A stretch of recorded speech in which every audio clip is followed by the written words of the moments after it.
Okay, let's unpack this. Today, we're embarking on a deep dive into sources that are, well, truly out of this world. Literally, it seems. Exactly. We have a fascinating transcript from a YouTube channel called Mestres Ascensos, presenting a channeled message titled O que temos a revelar é impresionante. Mensagem dos Pleiadianos. It's presented as a direct transmission from the Pleiadian Council of Earth's supervision, delving into some truly expansive claims about Earth, different dimensions. And even the Large Hadron Collider at CERN, right? Yeah, exactly. CERN. What stands out immediately is, the nature of this information. This isn't your typical scientific paper or some news report. No. It's presented as active information carefully filtered through secure channels, released because, as the source itself states, you are ready to receive it. Right. That framing is key. It is. And the message kicks off by referencing a new online program. It's from the Escola de Fraternidad dos 12 Raios, described as a year-long mega immersion course. A mega... Yeah, focusing on self-knowledge, self-healing, self-mastery, initiations, and connecting with what they call light beings. So that definitely sets a unique tone for our exploration into consciousness and reality. It really does. So our mission for this deep dive is to explore these, frankly, remarkable claims, understand the distinct perspective they offer, and distill what insights we can gain about the nature of our reality and our place within it, all through the lens of this specific source. Prepare to consider some truly expansive perspectives then. Definitely, get ready. So the central revelation here, according to this transmission from Malir, who's presented as representing the Pleiadian Council of Earth Supervision. A group often mentioned in these kinds of texts. Exactly. Providing guidance to Earth is a really radical redefinition of CERN's particle collider. The source explicitly states, and I'm quoting here, the answer is direct. It is a dimensional crossing point. Wow. Okay. A dimensional crossing point. That's a powerful shift from its commonly understood purpose, isn't it? Absolutely. The source goes on to claim it's no longer just an instrument for particle investigation.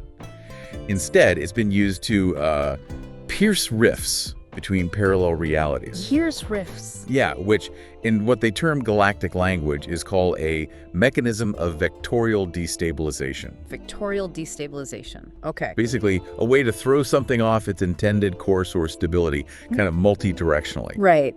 And for years, according to Valir, this apparatus has allegedly been manipulated by non-human groups trying to open artificial passages in the space-time fabric. Especially, it says, when Earth's natural defenses are believed to be weakened by low solar activity. Okay, so that naturally leads to the question, is CERN completely under the control of these non-human entities then? Right. Is it game over? Well, the message offers a pretty clear answer. It is not winning. Okay. A key insight here is the claim of a joint operation involving multiple galactic fleets, active since the early 2000s, specifically monitoring CERN's activities. Multiple fleets monitoring CERN. Yeah.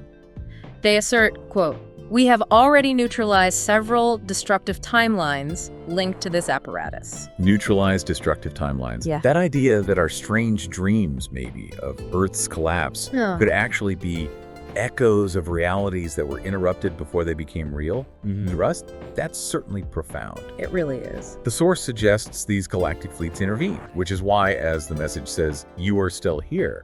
It makes you wonder about the unseen interventions shaping our reality, doesn't it? Definitely. Does the source elaborate on how these echoes manifest, or if they serve any purpose for us now? It doesn't really detail the mechanism of the echoes, but it does place CERN within a much wider context, sort of stepping back to see the bigger picture. Okay. The source explains CERN is actually just one component of a much larger system. It describes a network of, currently, 33 active artificial points on the planet. 33. 33. All designed to interfere with Earth's natural timeline. Interfere how? What kind of points? Well, they're identified as magnetic reversal points, scalar field emitters, which would, manipulate energy fields without direct physical contact. Scalar field. And illusory light generators. They were supposedly installed by a coalition of extraterrestrial entities that, the source claims, has since been dismantled by the Confederation. The Confederation, another term often found in these kinds of spiritual or galactic texts, usually seen as a benevolent force. That's the typical context, yes. Hmm. And apparently this dismantling left behind only energetic residues and automated systems. Right, so even dismantled, there's still stuff left over. Exactly. And this is where the message gets quite personal for many of us listening. Mm. Even with these systems mostly dismantled, the source claims such interferences can still affect those who are most sensitive. Right. So, if you've experienced those sudden, inexplicable drops in your vibrational frequency, or maybe an unprompted sense of terror or emptiness or just emotional confusion, Yeah. the message doesn't say you're damaged, which is important. Yeah. Instead, it states, you are not damaged, you are a being sensitive to subtle frequencies. You're picking up these distortions because, as the source puts it, you were born to be a point of balance. A point of balance. I like that framing. What truly stands out here, too, is the perspective on the human body itself.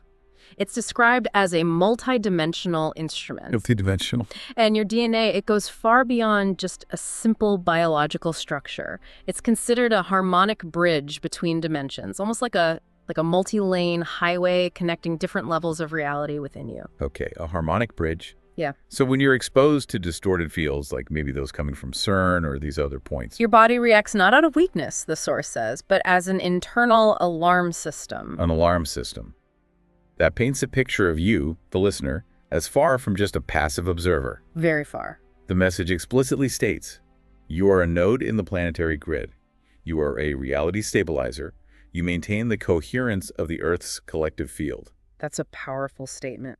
It really is. Yeah. This isn't just about protection. It's a profound call to active participation.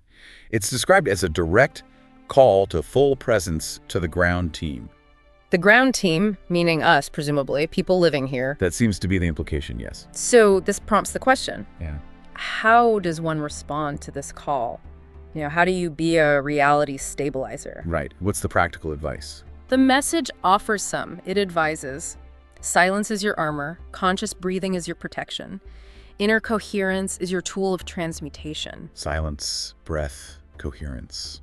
It particularly emphasizes that you don't combat this reality through resistance, not fighting it. Instead, you transform it through your frequency. By anchoring peace, you are said to reorganize the field around you. By remaining centered, timelines reorder around you. Transform it through frequency. And crucially, the message issues a strong warning.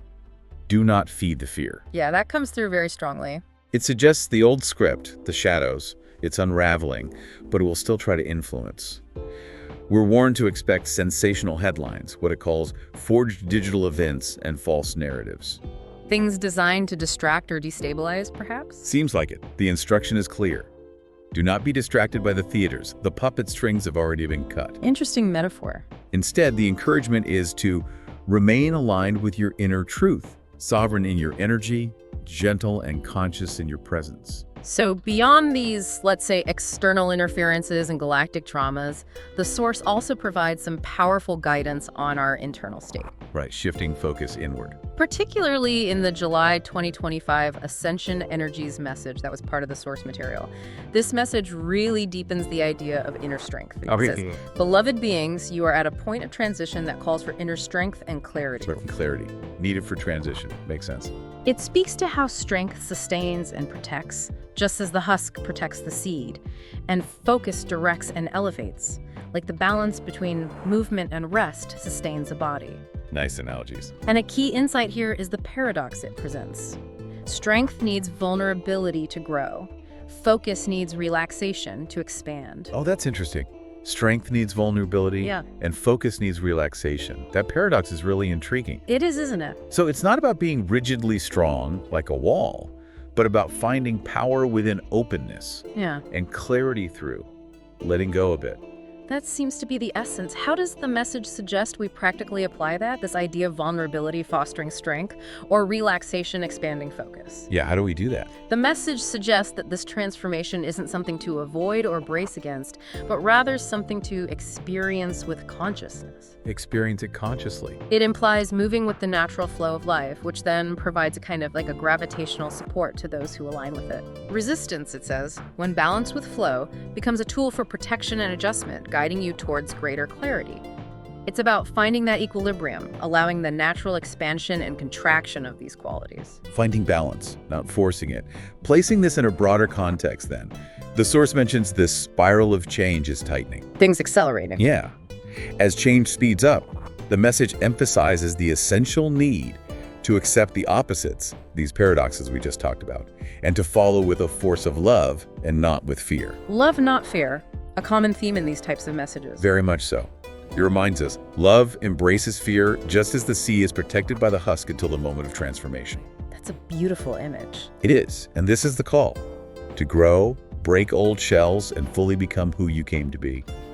It encourages you to root yourselves and fly simultaneously. Root and fly. Connect with the earth for necessary support, and embrace the light to remember that everything is connected. And in this view, you are presented as the link between heaven and earth, molding your reality with your very vibration. Your vibration molds reality. The call is clear.